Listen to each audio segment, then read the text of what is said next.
पार्वतीपुर नामक एक गांव में एक बूढ़ी नानी रहती थी। उस गांव की सबसे ज्यादा धन दौलत वाली थी नानी। इसलिए गांव वालों की नज़र नानी की ही दौलत पर थी। उसी गांव में रंगा और मंगा नामक पति पत्नी रहते थे, जो कि बहुत ही कंजूस थे। 60 साल की हो गई थी अब नानी, फिर भी वह अपने घर का सारा काम खुद ही करती थी। एक दिन रात को पार्वतीपुर गांव में एक भूत की नज़र पड़ती है। उस रात में मोहल्ले में चलकर आ रही होती है भूत, और अचानक से नानी के घर के बाहर पहुंच जाती है और जोर जोर से दरवाज़ा खटखटाती है। नींद में सोई हुई नानी दरवाज़ा खोलती है। कौन हो बेटा तुम? दिखने में भूत जैसी लग रही हो। हाँ, मैं भूत हूँ। बहुत भूख लगी है, खाना खिलाओगे? तुम कौन हो, कहाँ से हो मुझे नहीं पता, पर खाना मांग रही हो तो खिलाती हूँ। आओ अंदर आओ। नानी सारा खाना खिलाती है। भूत सारा खाना खा जाता है। ये लो पानी पी लो। नहीं, मुझे पानी नहीं चाहिए। मुझे और भूख लगी है, मुझे खाना खिलाओ। कुछ नहीं है बेटा, सारा खाना खत्म हो चुका है और बहुत अंधेरा भी हो गया है।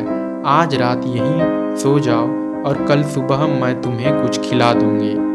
ऐसा कहकर दोनों सो जाते हैं। फिर भूत बिना सोए सोचने लगता है और नानी से इस तरह कहता है। नानी, तुम इतने बड़े घर में अकेली रहती हो? क्या बताऊं बेटा, एक नाती है जो कि शहर में रहता है। वो कभी मुझे देखने भी नहीं आता। तो फिर मैं तुम्हारा देखभाल करूंगा। उसके बदले मुझे कुछ नहीं चाहिए, बस तुम रोज खाना खिला दो। ठीक है बेटा, अब सो जाओ। दूसरे ही दिन सूर्योदय होता है। उस गांव में नानी के थोड़े पड़ोसी लोग, जो कि रंगा और मंगा, रविवार होने की वजह से नानी के लिए खाना बना रहे होते हैं। अरे ओ मंगा, तुम इतनी सारी पकवानें क्यों बना रही हो? कुछ नहीं जी, बूढ़ी नानी के लिए बना रही हूँ। आज हम उनके लिए खाना लेकर जाएंगे। हाँ ठीक है, जल्दी बनाओ। यहाँ नानी के घर गहरी नींद में सोई हुई भूत का नींद खुल जाता है। उठकर देखती है तो बूढ़ी नानी अपने घर की काम कर रही होती है। नानी, सुबह हो चुकी है। घर में कोई ना कोई आ रहा होगा। किसी के आने पर तुम मुझसे बात मत करना। क्यों बेटा, क्या हो गया? कल रात को तुम ही ने तो कहा था कि मैं भूत हूँ। ठीक है।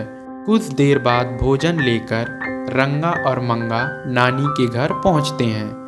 रंगा और मंगा को देखकर भूत दरवाजे के पीछे छुप जाता है। आइए मंगा, क्या है, कुछ लेकर आए हो लगता है।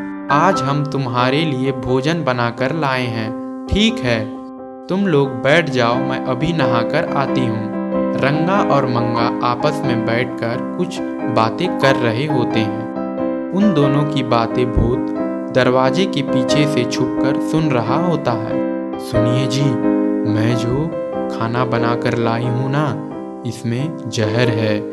ये क्या बात कर रही हो तुम? हाँ, यही नानी की पूरी जायदाद छीनने का सही अवसर है। इन दोनों की बातों को सुनकर भूत बहुत गुस्सा हो जाता है और उसी समय नानी नहाकर बाहर आती है। रंगा, मंगा और नानी तीनों बैठकर भोजन करने लगते हैं। उसी समय भूत सामने आकर कहता है। नानी, पहले वो लोगों को भोजन करने दो, उसके बाद ही तुम भोजन को हाथ लगाना। क्यों बेटा, क्या हो गया है? रंगा और मंगा तुम्हारे जायदाद के पीछे तुले हुए हैं और इसलिए वो लोग आपके भोजन में जहर मिलाकर लाए हैं। सारा सच्चाई बाहर आने पर रंगा और मंगा नानी से माफी मांगने लगते हैं।